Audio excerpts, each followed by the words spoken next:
ഗുരുകരണത്തിലേക്ക് സ്നേഹവന്ദനം. അമിത വ്യാഖ്യാനങ്ങളുടെ ഭാരമില്ലാതെ മനസ്സിലാക്കപ്പെടേണ്ടതാണ് തിരുവചനം. എന്നിട്ട് ഒരളവ് വരെ നമ്മുടെ വ്യാഖ്യാനങ്ങൾ അത് നമ്മുടെ ചിന്തയെ പ്രകാശിപ്പിക്കുന്നുണ്ടെങ്കിൽ, പ്രാർത്ഥനയെ സഹായിക്കുന്നുണ്ടെങ്കിൽ, നീതീകരിക്കപ്പെടുകയും ചെയ്യുന്നുണ്ട്. അസിസിൽ ഫ്രാൻസിസ് ഒരുപക്ഷെ ഈ വ്യാഖ്യാനങ്ങൾക്കെതിരായിരുന്നു എന്നാണ് എൻ്റെ വിചാരം. അതിനെക്കുറിച്ച് പറയുന്ന ഒരു കഥ പോലും ഇതാണ്. ക്രിസ്മസ് രാത്രി ഈശോയുടെ മനുഷ്യാവതാരത്തെക്കുറിച്ച് ഒത്തിരി പണ്ഡിതോചിതമായ രീതിയിൽ പ്രഭാഷകൻ ദീർഘമായിട്ട് വ്യാഖ്യാനിച്ചുകൊണ്ടിരിക്കുമ്പോൾ ഫ്രാൻസിസ് ഉറക്കെ നിലവിളിച്ച് പറഞ്ഞു അത്രേ, പ്രഘോഷക, നിങ്ങളൊരു നിമിഷം വായടക്കുന്നെങ്കിൽ പുൽക്കൂട്ടിലെ ഉണ്ണി കരയുന്നത് കേൾക്കാം. ചിലപ്പോഴൊക്കെ പ്രഘോഷകർ വായടക്കുകയാണെങ്കിൽ ആ ദൈവത്തിൻ്റെ മൃദുശബ്ദം കേട്ടെന്നുമിരിക്കാം. എങ്കിലും ചില വ്യാഖ്യാനങ്ങൾ, ഹെർമനൂട്ടിക്കലായ ചില വ്യാഖ്യാനങ്ങൾക്ക് അതിൻ്റേതായ ഇടമുണ്ടെന്ന് ഞാൻ വിചാരിക്കുന്നു. ഉദാഹരണത്തിന് ഈശ്വര അത്ഭുത കഥകളാണ്. ഈശ്വര അത്ഭുത കഥകൾ കേട്ടിട്ട് നമ്മൾ അത്ഭുതപ്പെട്ട കാര്യമില്ല. സമസ്ത ലോകത്തെയും ഒരു വിരൽത്തുമ്പ് കൊണ്ട് സൃഷ്ടിച്ചവന് എന്ത് അത്ഭുതമാണ് വഴങ്ങാത്തത്? ആ അത്ഭുത കഥകൾ കേട്ടിട്ട് കുട്ടിക്കാലം നമുക്ക് വിസ്മയമുണ്ടാവാം.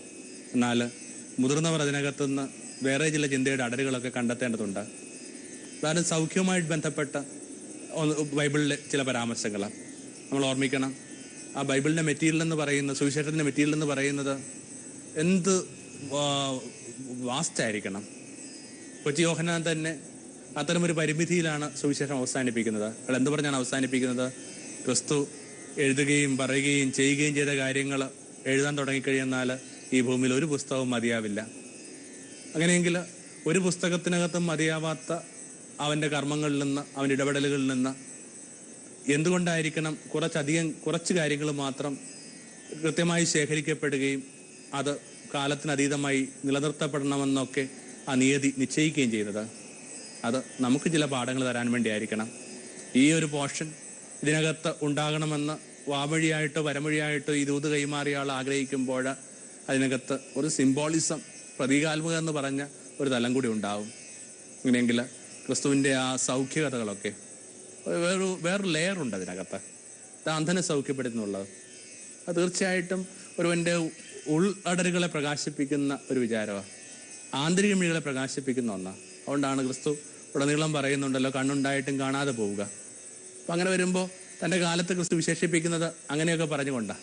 അപ്പം ഈ കണ്ണുണ്ടായിട്ടും കാണാതെ പോകുന്ന മനുഷ്യരുണ്ട്. കാഴ്ചയെ വീണ്ടെടുക്കുക എന്ന് പറഞ്ഞ ചെറിയ കാര്യമാണോ?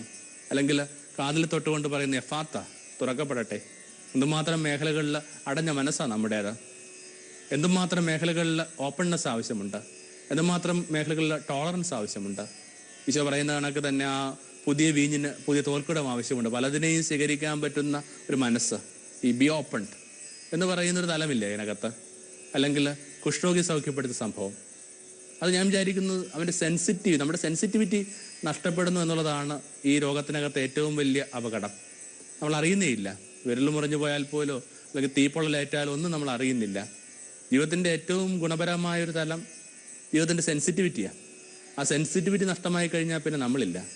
ഇങ്ങനെ എന്തുമായിക്കൊള്ളട്ടെ, അല്ലെങ്കിൽ കുറേ അധികം വർഷങ്ങളായിട്ട് ബസേദ കുളക്കടവിന് പടവുകൾ കിടക്കുന്ന ഒരു മനുഷ്യൻ, അയാൾ ആ തളർവാദ രോഗി, അയാൾക്ക് ക്രിസ്തു തൻ്റെ നട്ടെല്ല് നേരെയാക്കി കൊടുക്കുന്നു.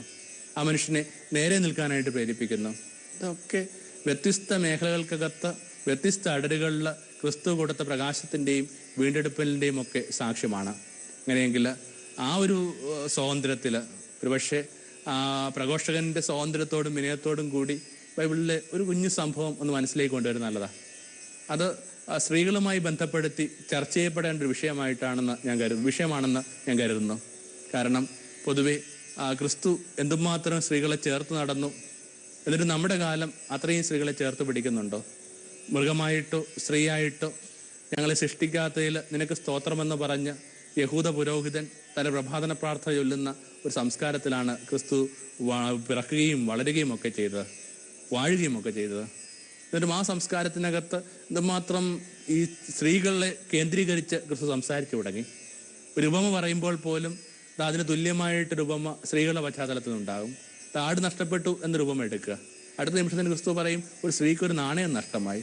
അങ്ങനെ കൃത്യമായിട്ട് അതിൻ്റെ ഒരു ബാലൻസ് പോലും സൂക്ഷിച്ച ക്രിസ്തു തൻ്റെ പ്രഭാഷണങ്ങളിൽ ഏർപ്പെട്ടിരുന്നത്. സ്ത്രീകളെ വിശേഷിച്ചും സമൂഹം ത്തിൻ്റെ അതിൻ്റെ ഫ്രിഞ്ചുകളിലേക്ക് അത് തള്ളിയിരുന്ന സ്ത്രീകളെ ക്രിസ്തു ചേർത്ത് പിടിച്ചു. യഹൂദറാബ്മാരൊരിക്കലും ഒരു പബ്ലിക്കായ ഇടങ്ങളിൽ വെച്ച് സ്ത്രീകളോട് സംസാരിക്കാൻ പോലും ധൈര്യപ്പെട്ടിരുന്നില്ല. അവർ അതിനകത്ത് നിന്ന് എപ്പോഴും മാറി നടന്നിരുന്നു. അതുകൊണ്ടൊക്കെയാണ് ക്രിസ്തു സമരക്കാരി സ്ത്രീയുമായി സംസാരിക്കുമ്പോൾ ആ ഭാഗത്തിനിടയിൽ കുഞ്ഞ് ശിഷ്യന്മാരെ കുറുമ്പ് നമ്മൾ വായിച്ചു കേൾക്കും. അവൻ എന്തുകൊണ്ടാണ് ഒരു സ്ത്രീയോട് സംസാരിക്കുന്നതെന്ന് അവർ ആശ്ചര്യപ്പെട്ടു. അപ്പോൾ അത്രയും ഒരു കാലത്തിനകത്ത് സ്ത്രീകൾക്ക് നഷ്ടമായ മഹത്വം വീണ്ടെടുക്കാമെന്ന് പറഞ്ഞ ഒരു ദൂതുകൂടി ഉണ്ട് ക്രിസ്തു മൊഴികൾക്കകത്ത്, ക്രിസ്തുവിൻ്റെ ഇടപെടലിനകത്ത്. അതുമായി ബന്ധപ്പെട്ടൊരു ഭാഗം ലൂക്കായുടെ സുവിശേഷത്തിൽ നമ്മൾ വായിച്ചു കേൾക്കും. 13-ാം അധ്യായത്തിനകത്ത് 18 വർഷമായിട്ട് കൂന് പിടിച്ച ഒരു സ്ത്രീയുടെ ജീവിതത്തിൽ ക്രിസ്തു ഇടപെടാൻ പോവുകയാണ്.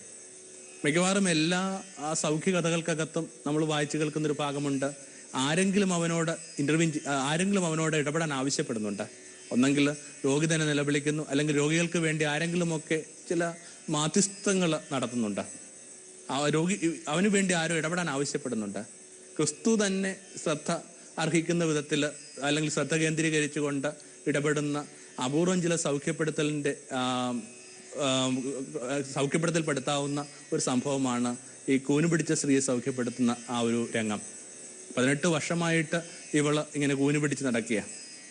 ഇത് വാസ്തവത്തിൽ നമ്മൾ നമ്മുടെ ചുറ്റും നിരീക്ഷിച്ചു കഴിഞ്ഞാൽ നടക്കുന്ന ഒരു യാഥാർത്ഥ്യത്തിൻ്റെ ഒരു നല്ലൊരു കാരിക്കേച്ചറാണ്.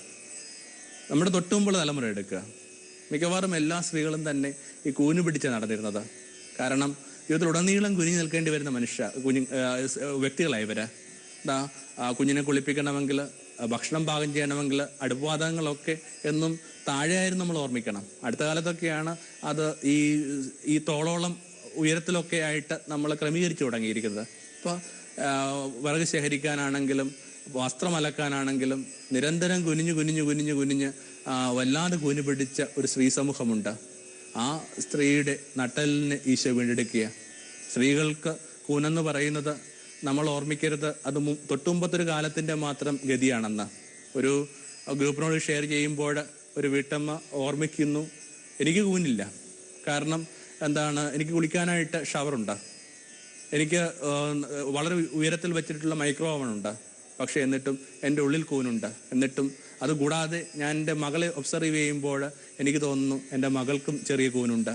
സ്ത്രീകൾക്ക് കുനിഞ്ഞു നടക്കേണ്ടി വരുന്ന ഒരു സാഹചര്യം ക്രിസ്തുവിന് മനസ്സിലിണങ്ങിയതാണോ? അല്ലെങ്കിൽ അവർക്ക് നേരെ നടക്കാനുള്ള ഒരു സാഹചര്യം രൂപപ്പെടുത്തുക എന്നുള്ളത് ക്രിസ്തുവിനോട് ചേർന്ന് നിൽക്കുന്ന ഒരു സുവിശേഷ പ്രഘോഷത്തിൻ്റെ കൂടെ ഭാഗമല്ലെന്നൊക്കെ ചിന്തിക്കേണ്ട കാലമല്ലേ ഇത്? സ്ത്രീ അമ്മയാണ്, ദേവിയാണെന്നൊക്കെ ആഘോഷമായിട്ട് നുണ പറയുമ്പോഴും നമുക്കും അവൾക്കും അറിയാം അവൾ അതൊന്നുമല്ല എന്ന്. എത്രയോ പേർക്ക് കീഴ്പ്പെട്ട് ജീവിക്കേണ്ടി വരുന്ന ഒരാൾ, എത്രയോ പേര് മുമ്പിൽ തലകുനിച്ച് നിൽക്കേണ്ടി വരുന്ന ഒരാൾ, നട്ടല് കുനിഞ്ഞുപോയ ഒരുവളെന്ന നിലയിൽ ചുറ്റിനുമുള്ള സ്ത്രീകളെ കാണാൻ കഴിയുമ്പോൾ വല്ലാത്തൊരു അനുഭാവവും കുറ്റബോധവും നിങ്ങളുടെ ഉള്ളിൽ നിങ്ങൾക്ക് രൂപപ്പെട്ടേക്കും. അവരെ നോക്കി മേയാക്കൂൾപ്പ എന്ന് പറയേണ്ട കാലമായിരിക്കുന്നു, അല്ലെങ്കിൽ ആ കാലം വൈകിയിരിക്കുന്നു.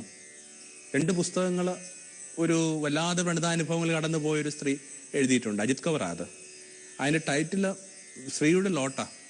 എന്താണ് അതിനകത്ത്? ഒന്നിൻ്റെ പേര് താവളമില്ലാത്തവരെന്ന, രണ്ടാമത്തെ പേര് കുപ്പത്തൊട്ടി എന്നാ. ഇതൊരു വല്ലാതെ ഭാരപ്പെടുത്തുന്ന 2 ടൈറ്റിലാണ്. പലപ്പോഴും ഞാൻ വിചാരിക്കുന്നു, ഒരു സ്ത്രീക്ക് അവളുടെ സ്പേസ് കണ്ടെത്താനായിട്ട് നമ്മൾ അവളെ സഹായിക്കുന്നില്ല. അവളെ നമ്മൾ വളർത്തുന്നത് ഒരു പ്രവാസിയെ കണക്കാണ്. ഒരു പെൺകുട്ടിയെ വളർത്തുമ്പോൾ നമ്മൾ പറയും, ഈ കുട്ടി നമുക്ക് വേണ്ടിയുള്ളതല്ല, മറ്റേതോ വീടിന് വേണ്ടിയുള്ളതാ. അങ്ങനെ സ്വന്തം വീടിനകത്ത് വേറേതോ വീട്ടിലേക്കുള്ള വേറേതോ പുരുഷനുള്ള എന്ന മട്ടിൽ നമ്മുടെ കൊച്ചുമകളെ നമ്മൾ വളർത്തിയെടുക്കുന്നു. എന്നിട്ടോ ഒരു ദിവസം മറ്റൊരു വീട്ടിലേക്ക് ചെല്ലുമ്പോൾ അത് അവളുടെ വീടാണെന്ന് ആ വീട്ടിലുള്ളവർ അക്സെപ്റ്റ് ചെയ്യുന്നുണ്ടോ? അവളെ നിരന്തരം ഓർമ്മിപ്പിച്ചുകൊണ്ടിരിക്കും, നീ വീട്ടിൽ വന്നു കയറിയവളാ. ഇങ്ങനെ 2 വീടുകൾക്കിടയിൽ പെട്ടുപോകുന്ന ഒരു സ്ത്രീയെ താവളമില്ലാത്തവർ എന്നല്ലാതെ മറ്റെന്ത് പേരിട്ടാണ് നമ്മൾ വിളിക്കുക? സ്ത്രീ അവളുടെ സ്പേസ് ഇനിയും കണ്ടെത്തിയിട്ടില്ല. സ്ത്രീയുടെ സ്പേസ് കണ്ടെത്താനായിട്ട് നമ്മൾ ഇനിയും അവളെ സഹായിച്ചിട്ടില്ല.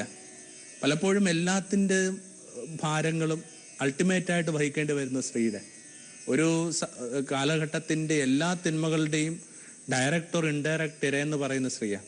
ഒരു ഉദാഹരണത്തിനായിട്ട് ഒരു യുദ്ധം, നമ്മൾ നടപടി പുസ്തകമൊക്കെ വായിക്കുമ്പോൾ നമ്മൾ വായിച്ചു കേൾക്കും, അല്ലെങ്കിൽ പിന്നീട് അപ്പോസ്തലന്മാർ പൗളിയൻ ലെറ്റേഴ്സിലൊക്കെ നമ്മൾ വായിച്ചു കേൾക്കും ഈ വിധവകൾക്ക് മുൻഗണന കൊടുക്കണമെന്നുള്ളതാണ്. എങ്ങനെ ഇത്രയും വിധവകളൊക്കെ ആ നൂറ്റാണ്ടിലുണ്ടായത്? പുരുഷന്മാർ കൊല്ലപ്പെടുകയാണ്. പുരുഷന്മാർ കൊല്ലപ്പെട്ടതോടുകൂടി അവരുടെ ജീവിതവും കഥയും ഒക്കെ അവസാനിച്ചു. അവശേഷിക്കുന്ന സ്ത്രീകളാണ്. ഒരു യുദ്ധത്തിന് ശേഷവും ഒരു കലാപത്തിന് ശേഷവും ഒക്കെ പുരുഷന്മാരുടെ പേരുകൾ വീരോചിതമായി നമ്മൾ കൊണ്ടാടുന്നു. പക്ഷേ അതിൻ്റെ വ്യഥയും ഭാരവും ജീവിതത്തിൻ്റെ കയ്പുമൊക്കെ കൊണ്ടാടേണ്ടി വരുന്നത് അവർക്ക് പിന്നിൽ അവശേഷിപ്പിച്ചിട്ട് പോകുന്ന സ്ത്രീകളാണ്. അതുകൊണ്ടൊക്കെ ആയിരിക്കണം ആ പുതിയ നിയമം വളരെ കൃത്യമായിട്ട് ഈ വിധവകൾക്ക് വേണ്ടി ചില പരിഗണനകളൊക്കെ നൽകണമെന്ന് ശഠിക്കുകയും അതിന് പറ്റാത്തവരെ തിരുത്തുകയും ഒക്കെ ചെയ്യുന്നുണ്ട്. എന്തിൻ്റെയും ഇൻഡയറക്റ്റായിട്ട് സഫർ ചെയ്യുന്ന സ്ത്രീ തന്നെ. എന്തിനകത്തും ഒരു വീടിനകത്ത് പോലും ഒരു കലഹം നടന്നു കഴിഞ്ഞാൽ അവളാണ് വിഷമിക്കണത്. അവൾ വെച്ച് വിളമ്പുന്ന ഭക്ഷണം കഴിക്കാനായിട്ട് ആരുമില്ല. ഒരു രാവിലെ തൊട്ട് വൈകുന്നേരം വരെ ഈ അരികിൽ നിന്നുകൊണ്ട് അവൾ എന്തുമാത്രം സ്നേഹപൂർവ്വം വെച്ച് വിളമ്പിയോ ആ ഭക്ഷണമാണ് നിങ്ങൾ തട്ടിമാറ്റുന്നത്. എല്ലാത്തിനകത്തും ഇൻഡയറക്റ്റായിട്ട് സഫർ ചെയ്യുന്ന സ്ത്രീയാണ്. എന്തിനാ? ഒരു വനനശീകരണം പോലും എടുക്കുക. ഒരു വനനശീകരണം എടുത്തു കഴിഞ്ഞാൽ ആരാണ് അതിനകത്ത് സഹിക്കാൻ പോകുന്നത്? അത് സ്ത്രീകളാണ്. അവൾക്ക് കഞ്ഞിക്കുള്ള വിറകിന് വേണ്ടി അവൾ എന്തുമാത്രം ദൂരം അലഞ്ഞു പോകണം. അല്ലെങ്കിൽ കാപ്പി തിളപ്പിക്കാനുള്ള വെള്ളത്തിന് വേണ്ടി, കുളിക്കാനുള്ള വെള്ളത്തിന് വേണ്ടി, അലക്കാനുള്ള വെള്ളത്തിന് വേണ്ടി അവൾ എന്ത് ദൂരം പോകണം. അപ്പം കാട് നശിച്ചാൽ പോലും പുരുഷൻ അത്ര അഫക്റ്റ് ചെയ്യപ്പെടുന്നില്ല, സ്ത്രീകളാണ്. അപ്പം എന്തിനകത്തെയും ഒരു ഇരയെന്ന് പറയുന്ന സ്ത്രീയാണ്. ഇവളോട് അനുഭാവം പുലർത്തുന്ന ഒരു ജീവിതക്രമമാണ് സുവിശേഷത്തിൽ നിരക്കുന്ന ജീവിതക്രമം. സ്ത്രീകൾക്ക് ജീവിക്കാൻ ഉതകുന്ന ഇടം, സ്ത്രീകൾക്ക് പുഞ്ചിരിക്കാൻ പറ്റുന്നൊരിടം, സ്ത്രീകളുടെ നട്ടിൽ നേരെ നിൽക്കുന്നൊരിടം. ഇപ്പോൾ താവളമില്ലാത്തവരെന്ന് അജിത് കൗർ തൻ്റെ ആത്മകഥയ്ക്ക് പേരിടുമ്പോൾ അത് അവരുടെ മാത്രം കഥയാവുന്നില്ല, എല്ലാവരും തന്നെ കഥയാവുക. സക്കറിയായുടെ ഒരു കഥയ്ക്കകത്ത് ഒരു പേരക്കുട്ടി വല്യപ്പച്ചനോട് പറയുന്ന കണക്ക്, വല്യപ്പച്ച ഞാനും ഒരു കുടിയേറ്റക്കാരിയാണ്, പാലായിൽ നിന്ന് വല്യപ്പച്ച മലബാറിലേക്ക് കുടിയേറിയത് കണക്ക് ഞാൻ ഇന്നയാളുടെ വീട്ടിലേക്ക് കുടിയേറാൻ പോവുകയാണ്. ആ വീടിനകത്ത് എന്തൊക്കെയുണ്ട്, അവരാരുടെ സ്വത്തുക്കൾ മോഷ്ടിച്ചതാ, അവരുടെ പൂർവ്വികർ എന്തൊക്കെ തെറ്റ് ചെയ്തിട്ടുണ്ട്, ഇതൊന്നും എനിക്ക് അറിഞ്ഞുകൂടല്ലോ വല്യപ്പച്ച എന്ന് ഒരു പേരക്കുട്ടി സങ്കടപ്പെടുന്നുണ്ട്. അപ്പോൾ ഈ ഒരു തലത്തിൽ നിന്നുകൊണ്ട് ഈ ഒരു മുഴുവൻ സംഭവങ്ങളെയും നമ്മളൊന്ന് വ്യാഖ്യാനിക്കേണ്ടതുണ്ട്. അതുകൊണ്ടാണ് ഈ ക്രിസ്തു ഈ സ്ത്രീക്ക് ഒരു ഐഡന്റിറ്റി കണ്ടെത്താനായിട്ട് അവളെ സഹായിക്കും. പലപ്പോഴും നമ്മൾ അവൾക്ക് കൊടുക്കുന്ന ഒരു വ്യക്തിത്വം എന്ന് പറയുന്നത് റിലേറ്റീവാണ്. ചെറുപ്പത്തിൽ ഇന്നയാളുടെ മകള്, മുതിർന്നു കഴിയുമ്പോൾ അല്ലെങ്കിൽ ഇന്നയാളുടെ പെങ്ങള്, കുറച്ചുകൂടി മുതിർന്നു കഴിയുമ്പോൾ ഇന്നയാളുടെ ഭാര്യ, എന്നിട്ടോ ഒടുവിൽ നല്ല പക്വതയിലെത്തി ഒരു കുഞ്ഞിനൊക്കെ ജന്മം കൊടുത്ത് ഈ കുഞ്ഞ് വളരുമ്പോഴാവട്ടെ ഇന്നയാളുടെ അമ്മയെന്ന പേരിൽ അറിയപ്പെടേണ്ട ഒരു ഗതി എന്ന് പറയുന്നത് അത്ര ശുഭകരമായൊരു അടയാളമാണ്. അതുകൊണ്ടാണ് ആ 7 പുരുഷന്മാരുടെ കഥയ്ക്കകത്ത് ആ സ്ത്രീയുടെ ഐഡന്റിറ്റിയുമായി ബന്ധപ്പെട്ട ഒരു പ്രശ്നം കൂടി ചർച്ച ചെയ്യപ്പെടുന്നുണ്ട്. ആദ്യത്തെ ആൾ വിവാഹം കഴിച്ചു, അയാൾ മരിച്ചു. രണ്ടാമത്തെ ആൾ വിവാഹം കഴിച്ചു, അയാൾ മരിച്ചു. ഇങ്ങനെ 7 പേരെ വിവാഹം കഴിച്ചു. ഒടുവിൽ ഈ സ്ത്രീ മരിച്ചു. അത് കഴിഞ്ഞിട്ട് അവൻ്റെ മുമ്പിൽ ചോദ്യമുന്നയിക്കുന്ന ആ ഒരു മെയിൽ ഷോവനിസ്റ്റ് സൊസൈറ്റി, പുരുഷൻ്റെ മേധാവിത്വമുള്ള സൊസൈറ്റി അവരോട് ചോദിക്കുകയാണ്, നിത്യതയിൽ ഇവൾ ആരുടെ ഭാര്യയായിരിക്കും? അവിടെങ്കിലും ഇവൾക്കൊരു ഇൻഡിപെൻഡൻ്റ് ആയിട്ടൊരു നിലനിൽപ്പ് ആവശ്യമില്ലേ?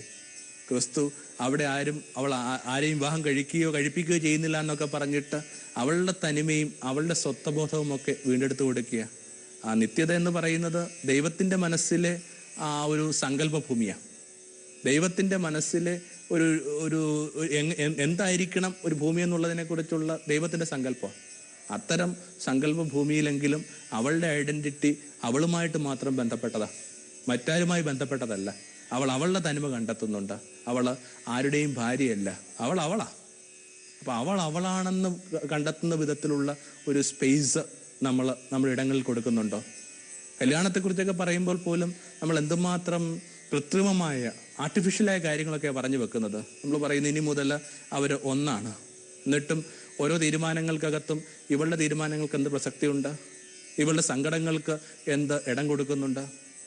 ഒന്നാകുക എന്ന് പറയുന്നതിൻ്റെ അർത്ഥം എന്ത് ചെയ്യുന്നുണ്ട്, വലിയൊരു പാർട്ടിയോട് ചെറിയ പാർട്ടി മിക്സ് ചെയ്യുന്ന കണക്ക് സംഭവം. മറ്റൊന്നിന് വിഴുങ്ങുന്ന പ്രക്രിയയുടെ പേരല്ല ഒന്നാവുക. അല്ലെ തന്നെ ഈ ഒന്നാകുക എന്ന് പറയുന്നതിൻ്റെ അർത്ഥം എന്താ? ഖലീൽ ജിബ്രാനൊക്കെ പറയുന്ന കണക്ക് ഏറ്റവും മനോഹരമായ ദാമ്പത്യത്തിൽ പോലും നിങ്ങൾ ഒരുമിച്ച് നിൽക്കുക. ഒരുമിച്ച് നിൽക്കുന്നത് എങ്ങനെയാണ്? കത്തീഡ്രൽ പോലുള്ള തൂണ് നിൽക്കുന്ന കണക്കാണ്. അത് ഒരുമിച്ചാണ് നിൽക്കുന്നത്. പക്ഷേ ആ 2 തൂണുകളുടെ ഇടയിലായിട്ട് സ്പേസ് ഉണ്ട്. ഒരു വാദ്യോപകരണത്തിൽ നിൽക്കുന്ന കണക്കാണ്. അവർ ഒരുമിച്ചാണ് നിൽക്കുന്നത്. പക്ഷേ ആ വാദ്യോപകരണങ്ങളുടെ സ്റ്റിങ്സിനിടയിലായിട്ട് സ്പേസ് ഉണ്ട്. ഈ സ്പേസാണ് ജീവിതത്തിൻ്റെ സൗന്ദര്യം.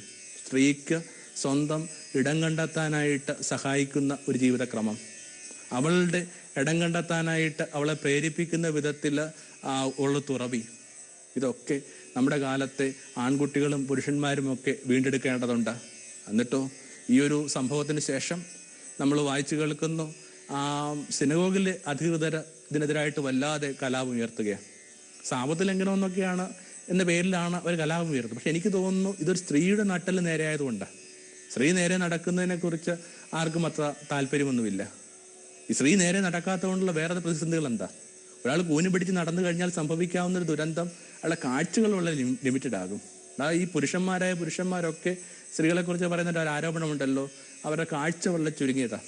അവർ പത്രം വായിക്കുന്നില്ല, ലോക കാര്യങ്ങൾ ഇടപെടുന്നില്ല. എങ്ങനെ ലോക കാര്യങ്ങൾ ഇടപെടാൻ പറ്റും? എങ്ങനെ പത്രം വായിക്കാൻ അവർക്ക് പറ്റും? ഈ കൂനി പിടിച്ച ഒരാൾക്ക് എന്ത് കാഴ്ചയുണ്ട്? അപ്പൊ അവളുടെ കാഴ്ചയെ ക്രമപ്പെടുത്താതെ അവളെ സ്വാർത്ഥമതി എന്ന് പറയുമ്പോൾ, ചുരുങ്ങിയ ലോകത്തിൽ ജീവിക്കുന്നത് പറയുമ്പോൾ, വീടിനകത്തേക്ക് മാത്രം അടച്ചിട്ട് ജീവിക്കുന്നു പറയുമ്പോൾ, വാസ്തവത്തിൽ അത് അവൾക്കെതിരായ ഒരു ആരോപണമല്ല, നമുക്കെതിരായ ആരോപണമാണ്. പലപ്പോഴും സ്ത്രീകളൊക്കെ കള്ളം പറയുന്നതായിട്ട് നമ്മൾ പറയുന്നു. ഈ കള്ളം പറയുന്നത് പോലും വാസ്തവത്തിൽ എന്തുകൊണ്ടാണ്?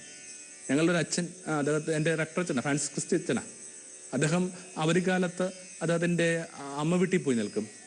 അമ്മ വീട്ടിൽ നിൽക്കുമ്പോഴേക്കും പെട്ടെന്ന് ഒരു ദിവസം രാവിലെ കേൾക്കാം, വല്യപ്പച്ചനോട് പറയുകയാണ്, ദേ അവൻ്റെ ഉടുപ്പ് വേണമെന്ന് അവൻ പറഞ്ഞു കേട്ടാ.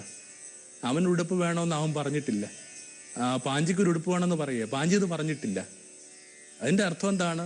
പാഞ്ചിക്കൊരു ഉടുപ്പ് വേണമെന്നുള്ള കാര്യം അമ്മയ്ക്കറിയാം, പാഞ്ചി പറയാത്തത് പോലും അമ്മ പറയുക. ഇപ്പൊ സ്ത്രീകളുടെ പല ഇടപെടലുകളും വാസ്തവത്തിൽ ബാക്കിയുള്ളവർക്ക് വേണ്ടി ഇടപെടില്ല. എന്നിട്ടും നമ്മൾ എന്തൊക്കെ പേര് പറഞ്ഞാണ്, എന്തൊക്കെ ലേബലുകൾ കൊടുത്തിട്ടാണ് അവൾ നിന്ദിച്ചു കൊണ്ടിരിക്കുക.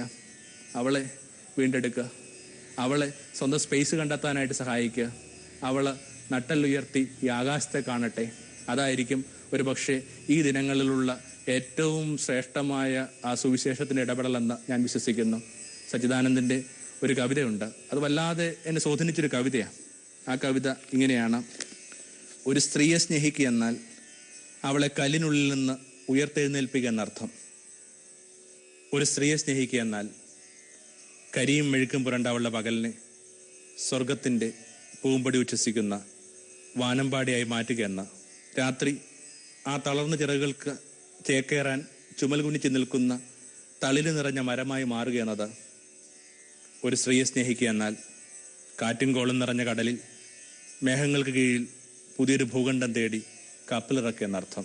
ഒരു സ്ത്രീയെ സ്നേഹിക്കുക എന്നാൽ അവളുടെ പ്രാചീനമായ വടുക്കളിൽ നിന്ന് സൂര്യരശ്മി പോലെ കൂർത്തൊരു വാൾ കണ്ടെത്താൻ അവളെ സഹായിക്കുകയാണ്. എന്നിട്ട് ചോര വാർന്നീരും വരെ ആ മൂർച്ചയിൽ സ്വന്തം ഹൃദയം അമർത്തിക്കിടക്കുകയാണ്. ഞാൻ ഒരു സ്ത്രീയെ സ്നേഹിച്ചിട്ടില്ല. നമ്മളാരും ഒരു സ്ത്രീയെയും ഇന്നോളം സ്നേഹിച്ചിട്ടില്ല. അവളുടെ ആകുലതകൾ, ഭാരങ്ങൾ, വിഷാദം എന്തിനെന്ന് പോലും നമ്മൾ തിരഞ്ഞിട്ടില്ല. അതുകൊണ്ടൊക്കെ ആയിരിക്കണം സുവിശേഷം പഠിക്കുമ്പോൾ ഒരു കാര്യം നമ്മൾ വല്ലാതെ അത്ഭുതപ്പെടുത്തും. ഉദ്ധിതനായ ക്രിസ്തു ആദ്യം ചോദിക്കുന്ന ചോദ്യം ഇതാണ്: സ്ത്രീയെ, നീ എന്തിനാണ് കരയുന്നത്? എന്തിനാണ് നമ്മുടെ ചുറ്റുമുള്ള സ്ത്രീകൾ സങ്കടപ്പെട്ടിരിക്കുന്നത്? അവരുടെ പുഞ്ചിരി വീണ്ടെടുക്കാത്തിടത്തോളം കാലം ഒരു ദൈവരാജ്യവും ഈ ഭൂമിയിൽ വരാൻ പോകുന്നില്ല.